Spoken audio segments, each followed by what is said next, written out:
Hello friends, I am back with another video. और आज PGT series में बात करेंगे टॉपिक कंसेप्ट अटेनमेंट मॉडल के बारे में। इससे पहले मैं पीजीटी सीरीज में एक टॉपिक आपको ऑलरेडी करवा चुकी हूँ। कंसेप्ट अटेनमेंट मॉडल मैंने पहले भी करवाया है, लेकिन इस बार खासियत ये है कि मैं आपके लिए एमसीक्यूज भी साथ में लाई हूँ, क्योंकि अगर आप पीजीटी की तैयारी कर रहे हैं तो मेन चीज़ यही है कि आपको पता हो कि किस तरीके के एमसीक्यूज इस टॉपिक से आते हैं। तो बड़ी बेसिक सी चीज़ें इस टॉपिक के बारे में जो आपको पता होनी चाहिए कि इसमें पॉजिटिव एंड नेगेटिव एग्जाम्पलर्स की बात करते हैं। इंडक्टिव रीजनिंग के बेसिस पर ये चलता है। कंसेप्ट हम कैसे अटेन करते हैं उसके बारे में बात करते हैं। और लास्ट में जो कुछ एमसीक्यूज मैं आपको बताऊंगी उससे तो आपको बिल्कुल ही कंसेप्ट क्लियर हो जाएगा। तो कंसेप्ट अटेनमेंट मॉडल का कंसेप्ट आज आपके दिमाग में बैठ जाएगा, इस बात की गारंटी मैं लेती हूँ, अगर आप इस वीडियो को एंड तक देखते हैं। तो अगर तो आप चैनल पर नए आए हों, पहले चैनल को सब्सक्राइब कर दें, बिकॉज मैं आपके लिए अक्सर इन्फॉर्मेटिव वीडियोस तो लाती ही रहती हूँ। और अब मैं उनके साथ साथ उन टॉपिक से रिलेटेड आपके लिए एमसीक्यूज भी लाऊंगी। तो चलिए शुरुआत करते हैं इस टॉपिक की।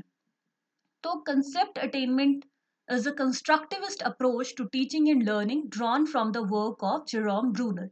तो ये मॉडल दिया गया था जेरोम ब्रूनर के द्वारा। पहला ही क्वेश्चन इस लाइन में बन गया है कि ये किसने दिया था, जेरोम ब्रूनर ने दिया था। कि ये उनका कैटेगराइजेशन का एक कॉन्सेप्ट था जिसके बेसिस पर ये बनाया गया था। उन्होंने क्या बोला था कि कैटेगराइज करने से क्या होता है कि चीज़ों की कॉम्प्लेक्सिसिटी जो होती है वो दूर हो जाती है। हम भी हमेशा चीज़ों को कैटेगराइज करते हैं, जैसे अगर हम किसी से मिलते हैं तो हम उन्हें कैटेगराइज कर देते हैं उनके एट्रीब्यूट्स के बेसिस पर। वही चीज़ इन्होंने बोली कि हम कैटेगराइज करके चीज़ों को सीखते हैं, कंसेप्ट को अटेन करते हैं। In this instructional model, students apply their prior understanding to determine the attributes of a concept through the process of comparing and contrasting. Compare करके, contrast करके कि क्या-क्या चीज़ें different है, क्या-क्या चीज़ें similar है, उसके बेसिस पर हम concept बताते हैं। Attribute word यहाँ characteristics के लिए use किया गया है। तो जैसे मैंने आपको शुरू में बताया, सारा खेल एग्जाम्पल्स का है। इसमें दो तरीके के एग्जाम्पल्स दिए जाते हैं, एक यस एग्जाम्पल्स और एक नो एग्जाम्पल्स। यस एग्जाम्पल्स वो होते हैं जिनमें उस कॉन्सेप्ट के कैरेक्टरिस्टिक्स होते हैं, और नो एग्जाम्पल्स वो होते हैं जिनमें कैरेक्टरिस्टिक्स जो एट्रीब्यूट्स है वो नहीं होते हैं। तो सबसे इंपॉर्टेंट चीज ये भी आ जाती है कि कैटेगराइजिंग के दो कंपोनेंट्स होते हैं।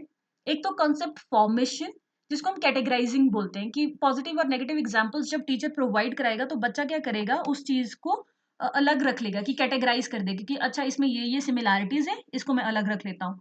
फिर आएगा एक्ट ऑफ कंसेप्ट अटेनमेंट, कि उन चीजों को पहचान के कि इनमें क्यों मैंने इन्हें अलग रखा, क्या फीचर्स थे, क्या एट्रीब्यूट्स हैं, उनको पहचान के क्या वो करेगा, कंसेप्ट को अटेन करेगा।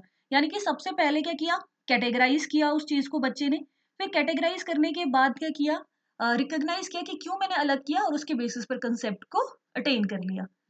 फिर नेक्स्ट चीज जिसमें आती है द स्ट्रक्चर्ड इंक्वायरी अप्रोच, क्योंकि ये क्या है, इंफॉर्मेशन प्रोसेसिंग मॉडल की टाइप है।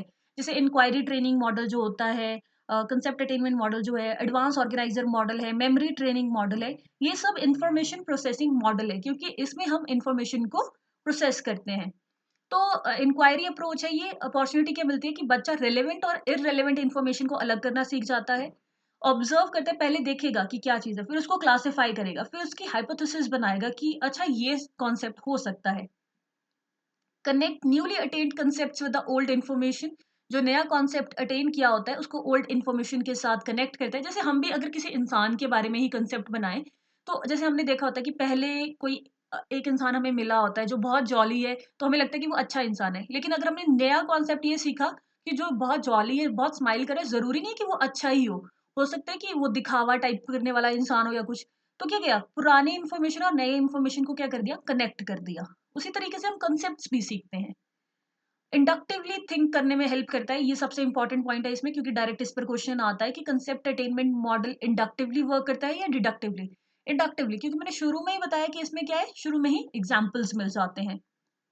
नेक्स्ट आता है, it encourages critical thinking and involves a teacher giving students a group of pictures और words and asking them to decide what the pictures और वर्ड्स हैव इन कॉमन। तो इससे critical thinking आती है, बच्चे में एक आलोचनात्मक जो सोच होती है वो आती है। क्योंकि बच्चा क्या करता है, चीजों को देखता है, बच्चे को टीचर या पिक्चर्स दे देंगे या वर्ड्स दे देंगे और बताएंगे कि इनमें क्या कॉमन है, उसके बेसिस पर कंसेप्ट पता करो कि हम क्या पढ़ने वाले हैं आज। तो क्रिटिकल थिंकिंग बच्चे की जो है वो इनहेंस हो रही है। फिर अगर हम एजुकेशनल ऑब्जेक्टिव्स की बात करें कि एजुकेशन में क्या-क्या ऑब्जेक्टिव्स हैं इसके, नया कॉन्सेप्ट सिखाने के लिए, मैंने इसकी डिटेल वीडियो भी बनाई, आप वो भी देख सकते हो। यहाँ पर हम थोड़ा शॉर्ट में लेंगे इसे। Enrich and clarify known concept, जो ऑलरेडी जानता है कॉन्सेप्ट उसको क्लैरिफाई करने के लिए, awareness of thinking strategies, conceptual activity की अंडरस्टैंडिंग हो उसके लिए। फिर आता है बिहेवियरल ऑब्जेक्टिव्स। बिहेवियरल ऑब्जेक्टिव्स वो होते हैं जो हमारे बिहेवियर में आते हैं। तो वो हो जाते हैं कि हम, जो बच्चा है वो एग्जाम्पल्स को रिकॉग्नाइज कर पाता है, नए एग्जाम्पल्स जनरेट कर पाता है, बुक से या अदर सोर्सेज से एग्जाम्पल्स बता पाता है, और people state the attributes of the concept, कि जो हमने कंसेप्ट सीखा उसके क्या एट्रीब्यूट्स थे, यानी कि क्या कैरेक्टरिस्टिक्स थे, वो बच्चा बता पाता है। नेक्स्ट चीज आ जाती है इसमें कि कंसेप्ट अटेनमेंट मॉडल में हमें कंसेप्ट का मीनिंग क्लियर होना चाहिए। तो कंसेप्ट क्या होता है? मेंटल रिप्रेजेंटेशन और mental picture of some objects और एक्सपीरियंस। यानी कि जो मेंटल रिप्रेजेंटेशन होती है, जैसे ऑब्जेक्ट्स को लेके हमने क्या कॉन्सेप्ट बनाया होता है, लोगों को लेके या एक्सपीरियंसेस को लेके, तो वो क्या होता है? Concept. It represent a category of objects which share common properties. जब कोई चीज कॉमन होती है उसी की बेसिस पर हम क्या बनाते हैं? कॉन्सेप्ट बनाते हैं। तो ब्रूनर ने बोला कि कंसेप्ट के 5 एलिमेंट्स होते हैं। अब यहाँ से काफी क्वेश्चंस इसमें आते हैं। तो 5 एलिमेंट, सबसे पहले नेम। कोई भी चीज होती है हम उसको नेम देते हैं पहले। जैसे अगर हम बात करें, it is the term, label और word given to a category. जैसे मैंने आपको बहुत सारी पिक्चर्स दिखा दी और वो एनिमल्स की पिक्चर थी, तो आपने एक नेम दे दिया कि ये एनिमल्स हैं। आपने देखा ये सारे एक जैसे दिख रहे हैं, तो आपने उन्हें नेम दे दिया। Next is attributes, that is the features और कैरेक्टरिस्टिक्स ऑफ द ऑब्जेक्ट्स, कि उन ऑब्जेक्ट्स के क्या एट्रीब्यूट्स हैं। तो एट्रीब्यूट्स दो तरीके के होते हैं, एक एसेंशियल एट्रीब्यूट्स और दूसरा non essential attributes. Essential attributes जो जरूरी उसमें होना ही चाहिए, जो कॉमन फीचर है कंसेप्ट का। जैसे कि मैंने देखा कि ये सारे जानवर है, तो मैंने नाम दे दिया कि ये एनिमल्स हैं। फिर आ जाता है non essential attributes. These characteristics are not essential for a concept. The removal of the non-essential attributes does not affect the concept. तो यानी कि इसमें क्या हो गया? एसेंशियल एट्रीब्यूट्स में जो चीजें होनी ही चाहिए, और नॉन एसेंशियल एट्रीब्यूट्स में जो ना भी हो तो भी चलेगा। जैसे मैंने देखा कि ये सारे जानवर हैं, तो मैंने एसेंशियल एट्रीब्यूट्स में उसको लिख दिया कि ये, मैंने नेम दे दिया कि ये एनिमल्स है। फिर मैंने देखा कि कुछ क्या है, छोटे हैं, कुछ बड़े हैं, कुछ मोटे हैं, तो वो क्या हो गया? Non essential attribute. उसके बेसिस पर मैं कैसे उन्हें डिवाइड करूं? तो वो उतना जरूरी नहीं है। जैसे कि यहाँ पे देखिए कि एक मैंने एग्जांपल लेके बताया है कि टीचर को क्या कॉन्सेप्ट पढ़ाना होता है। टीचर उसके यस और नो एग्जांपल्स जो है वो शो करता है। सबसे पहले टीचर क्या करेगा? फर्स्ट एग्जांपल्स देगा और बताएगा कि ये पॉजिटिव एग्जांपल है, ये नेगेटिव एग्जांपल्स है। जैसे टीचर ने बोला कि बफेलो यस, फिश नो। तो टीचर ने बच्चे को, देखो जैसे ये आ रहा है फिश, अभी वेल को आने दो पहले, शार्क को, फिर स्टार्ट करते हैं। तो बफेलो के लिए टीचर ने बोल दिया यस, और फिश के लिए क्या बोल दिया? नो। और बोला horse yes, whale no, cow yes, shark no. तो बच्चे को उन्होंने इतनी सारी चीजें बता दी कि ये पॉजिटिव एग्जांपल्स हैं, ये इस कॉन्सेप्ट के लिए, ये नेगेटिव एग्जांपल्स है।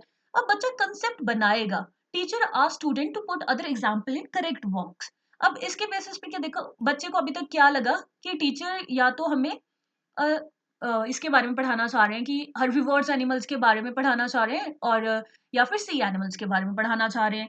तो दो चीजें जो है वो बच्चे के मन में बन गई। फिर और एक चीज बच्चे को क्या लग सकती है कि टीचर हमें क्या है कि अब इन हर्बीवोर्स एनिमल्स में, जैसे कि हो सकता है कि अभी तक क्योंकि एग्जैक्ट एग्जांपल्स आए नहीं, अभी उन्होंने सिर्फ हाइपोथेसिस बनाई है। या फिर हो सकता है ये सोच सकते हैं कि हर्बीवोर्स, या सोच सकते हैं कि टेरेस्ट्रियल एनिमल्स के बारे में, यानी कि लैंड एनिमल्स के बारे में पढ़ा रहे हैं।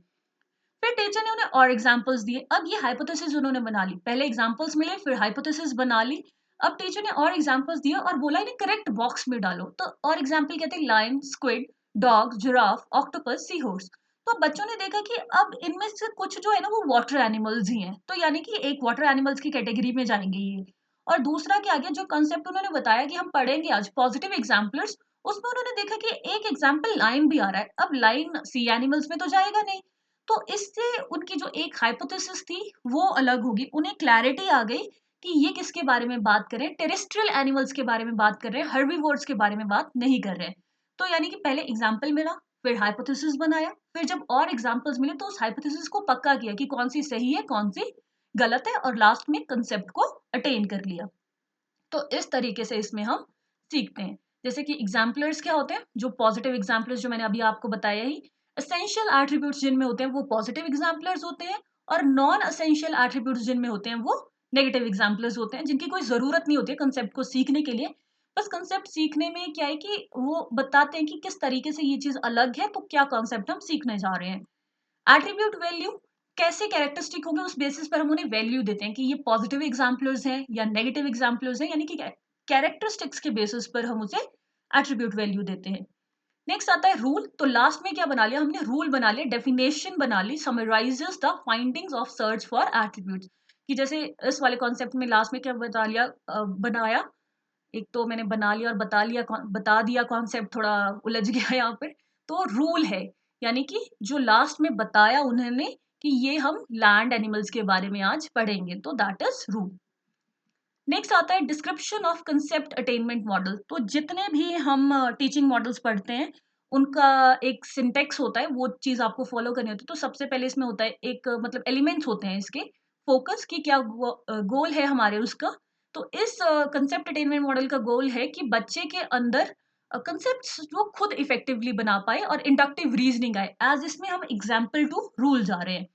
सिंटेक्स होता है कि सीक्वेंस किस तरीके से सीखता है, क्या इंटरेक्शन होगा टीचर, करिकुलम और स्टूडेंट्स के बीच में, सीक्वेंशियल एक्टिविटीज किस तरीके से होंगी।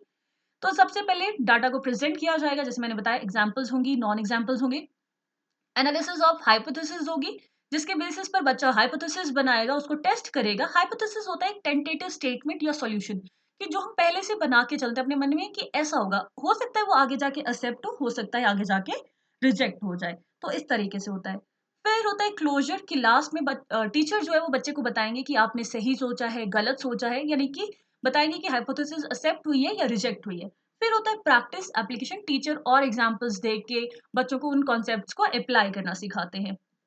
सिंटेक्स में तीन तरीके की वेरिएशंस आती है, तीन तरीके से सिखाया जा सकता है। एक होता है रिसेप्शन मॉडल। रिसेप्शन मॉडल का ये कहना होता है कि बच्चे को ना हमें इंक्वायर करे, बच्चा खुद सीखे, इंक्वायरी मेथड से सीखे, ये जरूरी नहीं है। जैसे रिसेप्शनिस्ट होती है ना, जो हम जाके उससे पूछते हैं वो डायरेक्ट बता देती हैं। तो उसी हिसाब से यहाँ पर होता है कि रिसेप्शन मॉडल में बच्चे को अगर हमें मतलब जरूरी है कि एग्जाम्पल्स दें, अगर हम बच्चे को सीधा कॉन्सेप्ट भी बता देते हैं तो भी उसकी समझ जो है उससे बढ़ जाती है, ऐसा इन्होंने यहाँ पर बोला। Selection and unorganised material model. तो रिसेप्शन में क्या होता है, सबसे पहले हम वो देख लेते हैं। Teacher present data and labelled example before learners. तो जैसे मैंने बोला था कि ये बोलते हैं कि जरूरी नहीं इंक्वायर करे, टीचर पहले ही बता देगा कि ये पॉजिटिव एग्जाम्पल्स है, ये नेगेटिव एग्जाम्पल्स है। उन्हें लगता है कि बच्चा इससे भी सीख सकता है इजीली। फिर उसके बाद बच्चा उस बेसिस पर अपने एग्जाम्पल्स बताएगा, क्योंकि दिमाग तो यहाँ भी लगा रहा है ना बच्चा, इंडक्टिव थिंकिंग तो यहाँ पर भी है। फिर उसके बाद उस चीज को एनालाइज करेगा कि क्या मैंने ठीक बताया था, जब टीचर मुझे बोलेंगे कि ठीक है या गलत है। नेक्स्ट आता है सिलेक्शन मॉडल। रिसेप्शन मॉडल और सिलेक्शन मॉडल में एक ही डिफरेंस है कि सीक्वेंसिंग ऑफ एग्जांपल्स। इसमें रिसेप्शन में क्या होगा, ऑलरेडी लेबल्ड है, जैसे रिसेप्शनिस्ट हमें ऑलरेडी बता देते हैं कि आपका ये रूम नंबर है, आपका ये रूम नंबर है, यहाँ जाना है, वहां जाना है, सब चीजें ऑलरेडी पता है। यानी कि पॉजिटिव और नेगेटिव एग्जाम्पल्स दिए जाते हैं रिसेप्शन में। और सिलेक्शन में क्या होता है, सिर्फ एग्जाम्पल्स दे दिए जाएंगे, हमें खुद ढूंढना पड़ेगा कि क्या पॉजिटिव है क्या नेगेटिव है, यानी कि खुद इंक्वायर करेंगे, इंक्वायरी ड्रिवन अप्रोच है ये। Data is presented and attributes are identified. Attainment of concept is tested. Student will analyze the thinking strategy. बाकी सारी चीजें सेम है, एक ही डिफरेंस है कि सीक्वेंसिंग ऑफ एग्जांपल्स डिफरेंट होगी। Next is unorganised material model. तो ये जैसे वर्ड ही बता रहा है कि जो अनग्रुप्ड मटेरियल होगा उसके लिए, इसमें सबसे पहले हम कंसेप्ट बता देंगे बच्चे को, और उसके बेसिस पर क्या करेगा बच्चा, अपने एग्जाम्पल्स देगा और कंसेप्ट को, और टीचर बताएंगे, फिर टीचर चेक करेंगे कि क्या उसने ठीक एग्जाम्पल्स दिए हैं, उनसे क्वेश्चन पूछेगा और उसके बेसिस पर टीचर क्लैरिफाई कर देगा कि उससे बच्चे को कॉन्सेप्ट आया है या नहीं आया है, यानी कि कॉन्सेप्ट इज इवेल्युएटेड। नेक्स्ट आता है प्रिंसिपल ऑफ रिएक्शन, यानी कि कैसा इंटरेक्शन होगा इस वक्त टीचर्स और लर्नर्स के बीच। तो टीचर यहाँ क्या है, रिस्पॉन्स करेगा लर्नर को proper, as a guide, as a motivator, as a facilitator काम करेगा। क्योंकि जहां पर टीचर को लगेगा कि बच्चा गलत जा रहा है, वो उन्हें बताएंगे कि अगर उन्होंने कुछ बच्चे ने कुछ हाइपोथेसिस बनाई है तो वो बताएंगे कि ये गलत है या सही है। Support students in formulation and testing of hypothesis, और वो हाइपोथेसिस क्यों गलत है ये सारी चीजें भी बताएंगे। नेक्स्ट आ जाता है सोशल सिस्टम। सोशल सिस्टम होता है कि स्टूडेंट टीचर रिलेशनशिप कैसा रहेगा उस वक्त, बहुत लीनियंट रहेगा, बहुत हाईली स्ट्रक्चर्ड रहेगा, या अनस्ट्रक्चर्ड रहेगा, या हाईली अनस्ट्रक्चर्ड रहेगा। तो इसमें स्ट्रक्चर्ड रहता है, क्योंकि टीचर जो है वो कंट्रोलर है सिचुएशन का। जैसे कि स्टार्टिंग में हाईली स्ट्रक्चर्ड रहेगा, फिर धीरे धीरे मॉडरेटली स्ट्रक्चर हो जाएगा, क्योंकि स्टार्टिंग में टीचर क्या एग्जाम्पल्स देंगे, कॉन्सेप्ट को सिलेक्ट करेंगे, फिर उसे ऑर्गेनाइज करेंगे, फिर पॉजिटिव एंड नेगेटिव एग्जाम्पल्स देंगे, हाइपोथेसिस को रिकॉर्ड करेंगे, हिंट्स प्रोवाइड करेंगे, अगर उन्हें लगेगा कि बच्चा जो है वो गलत दिशा में जा रहा है तो हिंट देंगे कि बच्चा सही दिशा में आए। तो शुरू में सारी चीजें बहुत ज्यादा स्ट्रक्चर्ड है, फिर धीरे धीरे जो होगी वो मॉडरेटली स्ट्रक्चर्ड आ जाएगी, एज बच्चा भी एग्जाम्पल्स देगा, क्योंकि टीचर भले कंट्रोलर है लेकिन स्टूडेंट इंटरेक्शन जो है वो हमेशा एनकरेज की जाएगी, क्योंकि जब बच्चा बोलेगा तभी तो टीचर को पता चलेगा कि ये हाइपोथेसिस इसकी एक्सेप्ट करनी है या रिजेक्ट करनी है। नेक्स्ट आ जाता है सपोर्ट सिस्टम। सपोर्ट सिस्टम होता है कि क्या क्या चीजें हमें चाहिए इस जो कंसेप्ट है उसको बेहतर बनाने के लिए। तो इसमें जरूरी होती है एग्जाम्पलर्स एंड नॉन एग्जाम्पलर्स, कि हम सही तरीके के एग्जाम्पल्स और नॉन एग्जाम्पल्स चूज करें। ऐसा नहीं हो कि बच्चा खुद ही कंफ्यूज हो जा रहा है, जो हमने चीज उसी को कॉन्सेप्ट समझाने के लिए दी थी उससे उसके कॉन्सेप्ट और ज्यादा बिगड़ जाएं, तो ऐसी चीज नहीं होनी चाहिए। एक ऐसा एटमॉस्फेयर होना चाहिए जिससे मतलब एक पॉजिटिव एनवायरनमेंट होना चाहिए, जिससे बच्चे को मोटिवेशन मिले कि हाँ मुझे भी ये काम करना है, वो एक्टिवली पार्टिसिपेट करे। नेक्स्ट आ जाती है एप्लीकेशंस। तो ये कॉन्सेप्ट्स को क्लैरिफाई करने में मदद करता है। थिंकिंग स्ट्रैटेजी, इससे इम्प्रूव होती है अवेयरनेस ऑफ थिंकिंग स्ट्रैटेजी, और वेरियस सब्जेक्ट्स में ये यूज हो सकता है, जैसे कि हम मैथ्स के कॉन्सेप्ट्स भी ऐसे सिखा सकते हैं, हम इंग्लिश के कॉन्सेप्ट सिखा सकते हैं, हम बहुत सारी चीजें बच्चे को सिखा सकते हैं इस तरीके से। नेक्स्ट आ जाता है इसके मेरिट्स की क्या फायदे हैं। इमेजिनेशन स्किल इंप्रूव होती है, हम चीज़ों को सिस्टमैटिकली सीखते हैं, इन कॉन्सेप्ट्स को आप और ज़्यादा इलेबोरेट कर सकते हैं अगर आप सब्जेक्टिव पेपर की तैयारी कर रहे हैं। रीजनिंग पावर डेवलप होती है। लिमिटेशंस की बात करें तो सोशल इंट्रैक्शन नहीं है, हम आसपास के बच्चों से उतना इंट्रैक्ट नहीं करें, टीचर से इंट्रैक्शन है। डिक्राइज एक्सपोजिटरी टीचिंग। एक्सपोजिटरी टीचिंग होता है कि जब हम डायरेक्ट बच्चे को कंसेप्ट बता देते हैं तो उस चीज़ को ये नकारता है, ये बोलता है कि इंडक्टिव मेथड से बच्चे को खुद सीखने दो। नेक्स्ट आ जाता है इंस्ट्रक्शनल एंड नर्चरेंट इफेक्ट्स। तो कोई भी मॉडल अगर हम पढ़ते हैं तो ये इफेक्ट्स पढ़ने जरूरी हो जाता है। इंस्ट्रक्शनल इफेक्ट होता है जो डायरेक्ट इफेक्ट होता है, जो दिखेगा बच्चे के अंदर उसी वक्त, और नर्चरेंट इफेक्ट्स होता है जो इनडायरेक्ट, जो बच्चा नर्चर करता है, जो लॉन्ग टर्म लर्निंग में मदद करता है। तो इंस्ट्रक्शनल इफेक्ट्स हो जाएंगे कि बच्चे को कंसेप्ट की क्लैरिटी मिल जाएगी, बच्चा develop skills in using appropriate concept building strategies, और बच्चे में इंडक्टिव रीजनिंग आएगी। Next is nurturant effects. क्या होता है, लॉजिकल रीजनिंग के प्रति सेंसिटिव होगा बच्चा, हर जगह लॉजिक लगाने की कोशिश करेगा।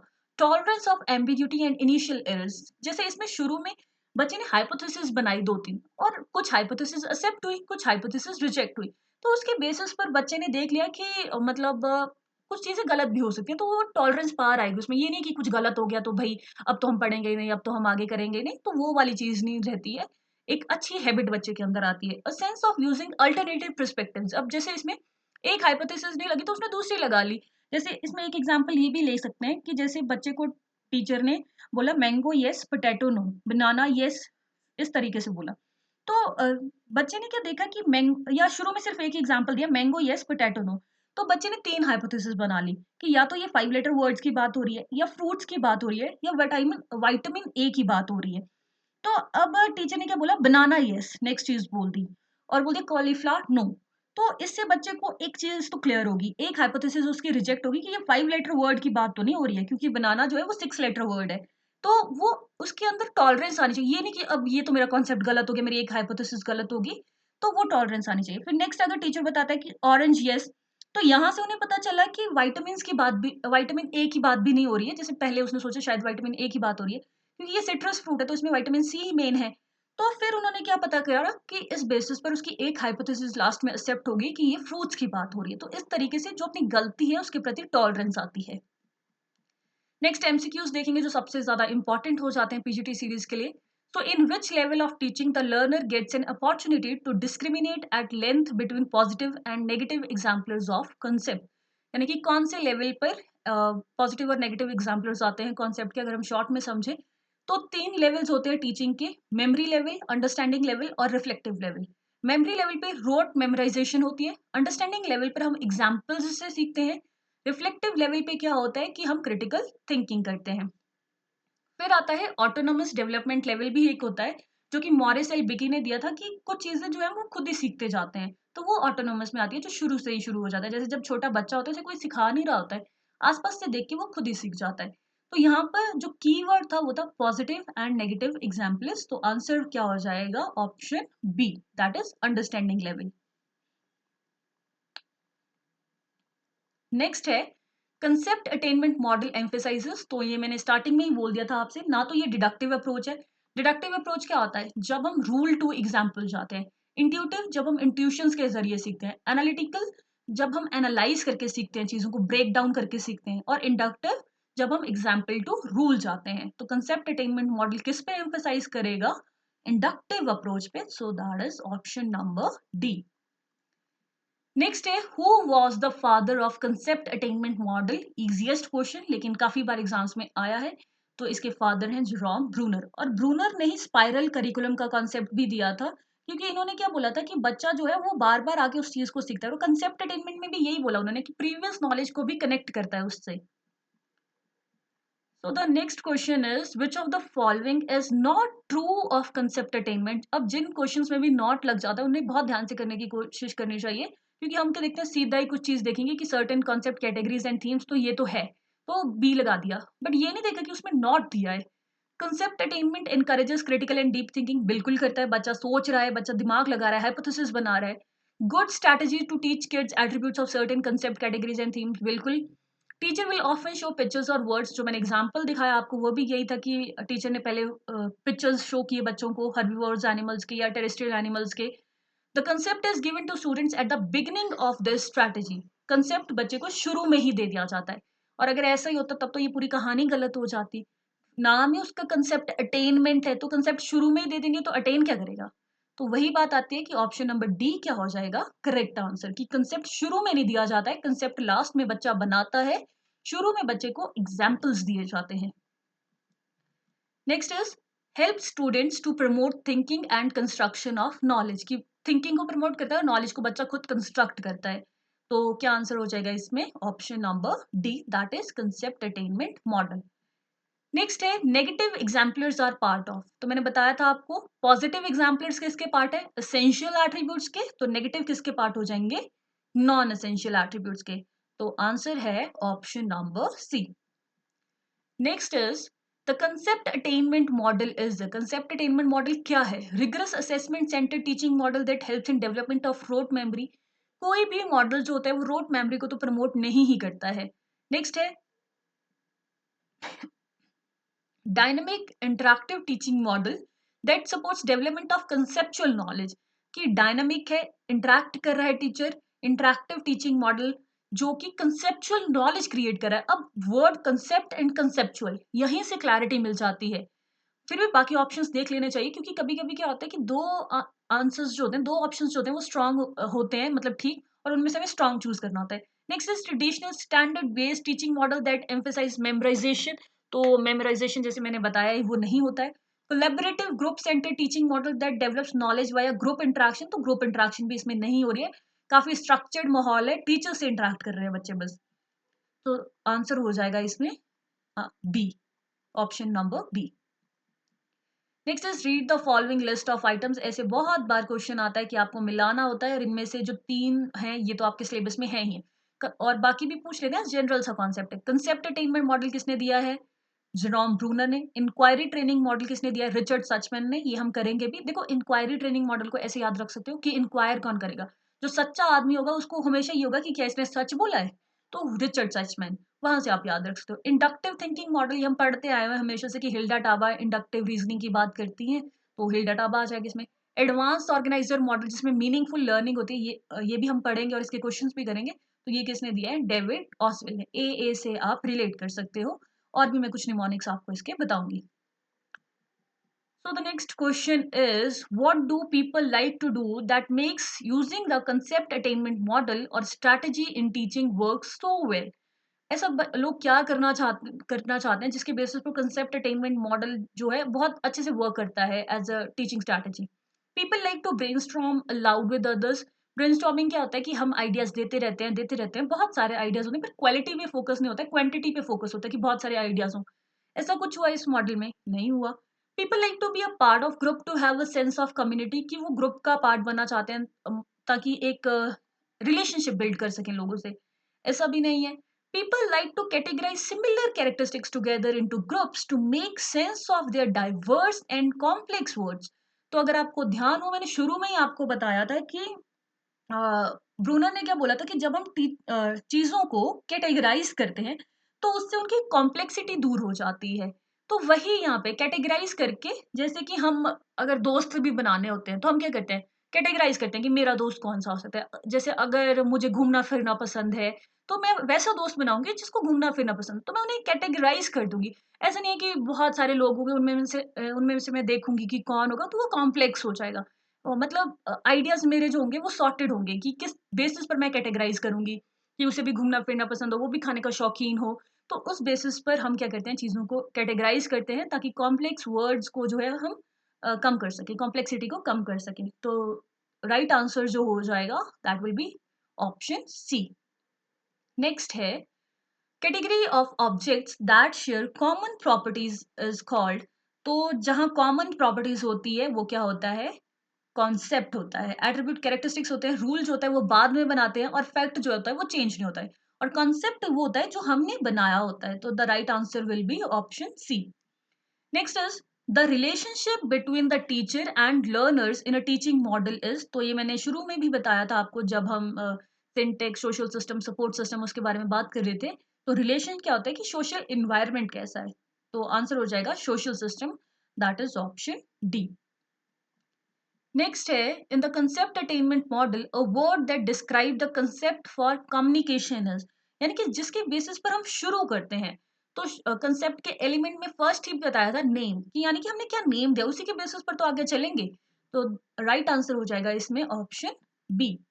Next is, in what step are students provided with examples and non examples. तो पूरी कहानी ही इस पे चल रही है कि एग्जांपल्स देंगे, नॉन एग्जांपल्स देंगे, हाइपोथेसिस बनेगी, फिर हाइपोथेसिस को एनालाइज किया जाएगा, या एक्सेप्ट हो जाएगी या रिजेक्ट हो जाएगी।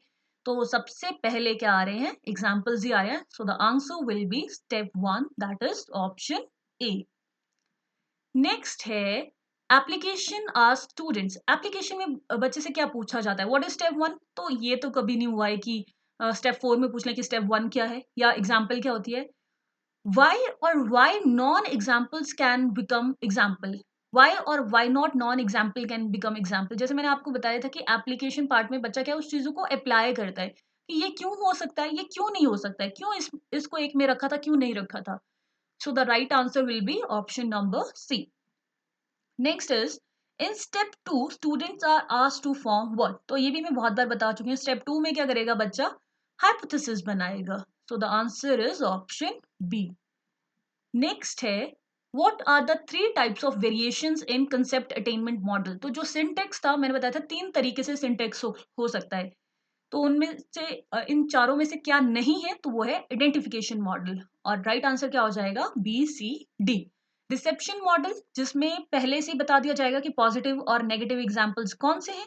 सिलेक्शन मॉडल्स, जिसमें से सिर्फ एग्जांपल्स दे दिए जाएंगे, सीक्वेंसिंग में फर्क है, ये नहीं बताया जाएगा कि पॉजिटिव कौन से है, नेगेटिव कौन से है। और अनऑर्गेनाइज्ड मॉडल, जिसमें डिस्क्राइब कर दिया जाएगा और उसके बेसिस पर आप जब एग्जांपल्स दोगे तो टीचर इवेल्युएट करेगा कि आपको कंसेप्ट आया है या नहीं आया है। तो ये था कंसेप्ट अटेनमेंट मॉडल, जिसमें आपको बेसिक चीजें जो ध्यान रखनी है वो ये है कि ये एक इंफॉर्मेशन प्रोसेसिंग मॉडल का टाइप है। इसमें पॉजिटिव और नेगेटिव एग्जाम्पल्स दिए जाते हैं, जिसके बेसिस पर बच्चा हाइपोथेसिस बनाता है और उस चीज को एनालाइज करता है। और वो हाइपोथेसिस उसकी एक्सेप्ट होती है या रिजेक्ट होती है। फिर अगर वो हाइपोथेसिस रिजेक्ट हो जाती है, वो 2-3 हाइपोथेसिस लेके चलता है। तो जब लास्ट में वो क्या करता है, कंसेप्ट को अटेन कर लेता है, यानी कि पहले कैटेगराइज करता है, फिर उसके बेसिस पर कंसेप्ट को अटेन कर लेता है। और इसके अलावा इसमें पूछा जाता है कि एसेंशियल एट्रीब्यूट्स क्या होते हैं, नॉन एसेंशियल एट्रीब्यूट्स क्या होते हैं। तो वो क्लैरिटी आपको होनी चाहिए इस टॉपिक में। So thank you so much. अगर आपको वीडियो अच्छी लगी है तो इसे लाइक, शेयर एंड सब्सक्राइब जरूर करें, बिकॉज इससे मुझे मोटिवेशन मिलती है कि मैं आपके लिए और ऐसी वीडियोस लेके आऊँ। Thank you and stay connected for more videos.